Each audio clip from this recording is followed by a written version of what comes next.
I got so much motherfucking design on right now.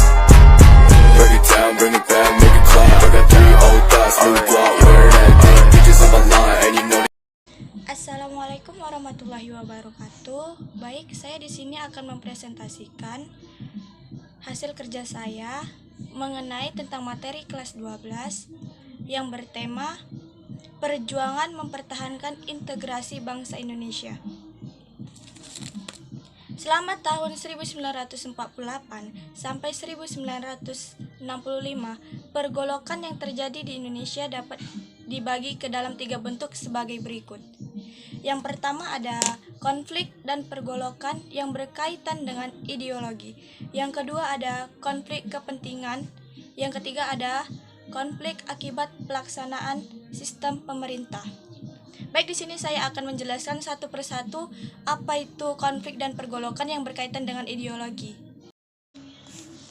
Di sini bisa kita lihat, yang pertama itu ada pemberontakan PKI Medium.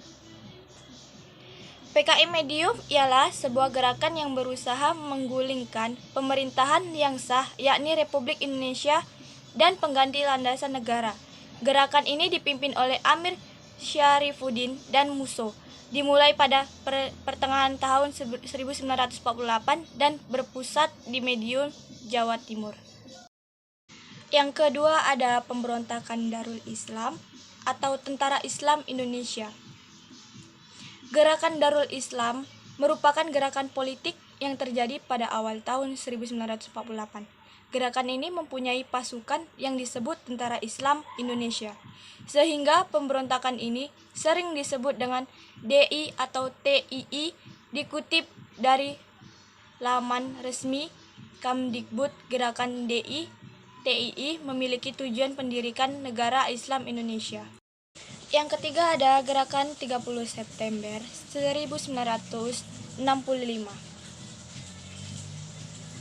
G30 SPKI terjadi pada 30 September pada malam hingga dini hari dan masuk ke 1 Oktober 1965.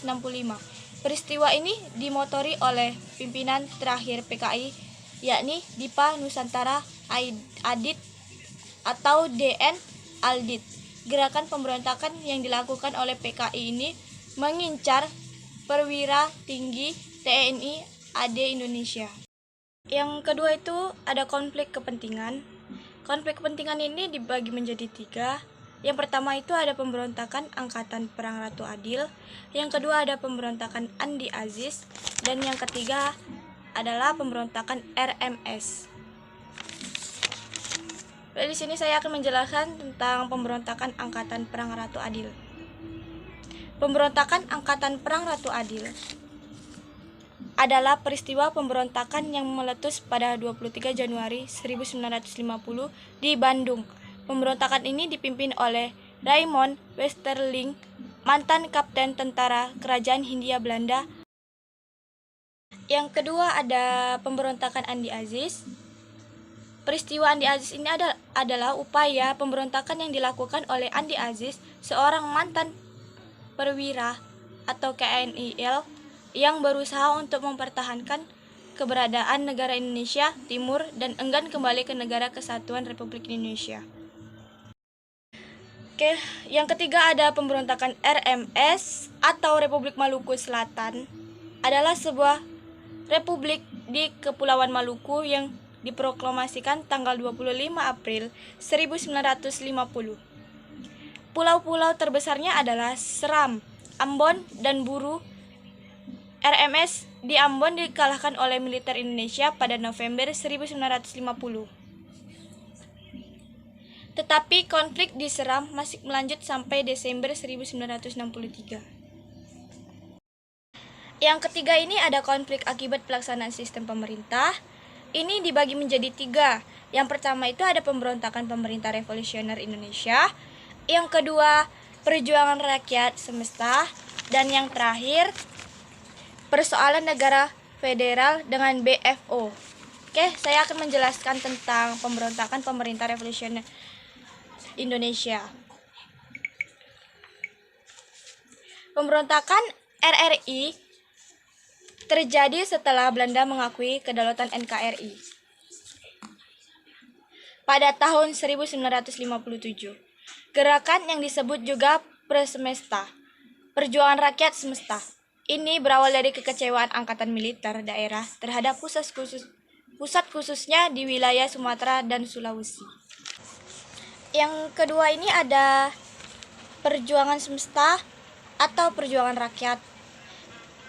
Adalah sebuah gerakan yang bersifat militer yang terjadi pada 1957 hingga 1960 di kawasan Sumatera dan Sulawesi.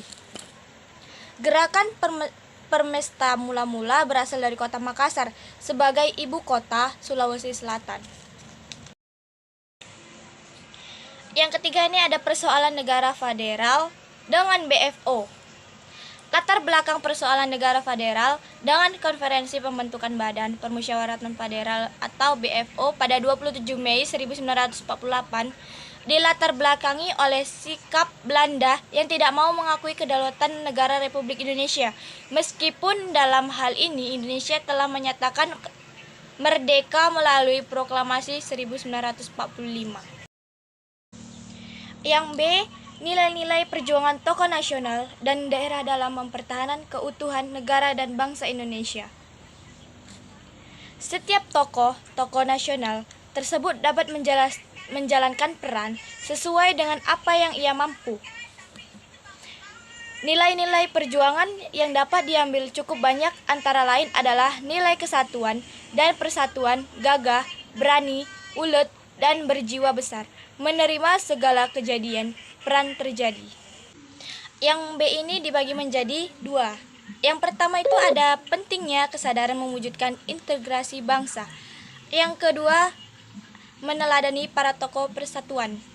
Baik, saya akan menjelaskan tentang pentingnya kesadaran mewujudkan integrasi bangsa. Kesadaran integrasi sangat berguna untuk menciptakan kerukunan dalam kemajemukan bangsa Indonesia serta mewujudkan cita-cita dan tujuan nasional Indonesia. Kesadaran integrasi sangat diperlukan demi terciptanya sebuah negara yang maju, mampu bersaing pada era globalisasi. Yang kedua, meneladani para tokoh persatuan. Yang A, perempuan pejuang. Bisa kita lihat di samping ini sudah ada gambarnya. Ini Opudai Risaju. Opudai Risaju ini perjuangan wanita asal Sulawesi Selatan yang menjadi pahlawan nasional Indonesia. Opudai Risaju merupakan gelar kebangsawan Kerajaan Luwu yang disematkan pada Wamajah. Memang merupakan anggota keluarga bangsawan Luwu. Yang B, para raja yang berkorban untuk bangsa. Itu ada Sultan Syarif Qasim. Sultan Syarif Qasim dinobatkan menjadi raja pada umur yang relatif muda. Beliau menjadi Raja Siak pada umur 21 tahun. Yang kedua, Sri Sultan Hamengkubuwono dinobatkan menjadi Raja Yogyakarta. Sri Sultan Hamengkubuwono menyatakan kerajaan Yogyakarta adalah bagian dari negara Republik Indonesia. C, pahlawan nasional dari Papua. Contoh tokoh dari Papua yang berjasa dalam upaya memperjuangkan dan mempertahankan kemerdekaan Indonesia. Yang pertama itu ada Frans Kasiepo. Yang kedua Silas Papare. Yang ketiga ada Martin Inde. Baik, di sini udah ada biodatanya di samping ini. Adapun contoh gambar pahlawan nasional dari Papua. Yang terakhir ini ada D, mewujudkan integrasi melalui seni dan sastra. Bisa kita lihat di situ ada Ismail Marzuki. Ismail Marzuki adalah salah seorang komunis besar Indonesia. Namanya sekarang diabadikan sebagai suatu pusat seni di Jakarta, yaitu Taman Ismail Marzuki di kawasan Cikini, Jakarta Pusat. Kelahiran 11 Mei 1914, Kuitang, Jakarta. Meninggal 25 Mei 1958, Kampung Bali, Jakarta. Saya tutup presentasi saya, hanya segini yang saya bisa sampaikan. Sampai jumpa di lain waktu. Bye-bye.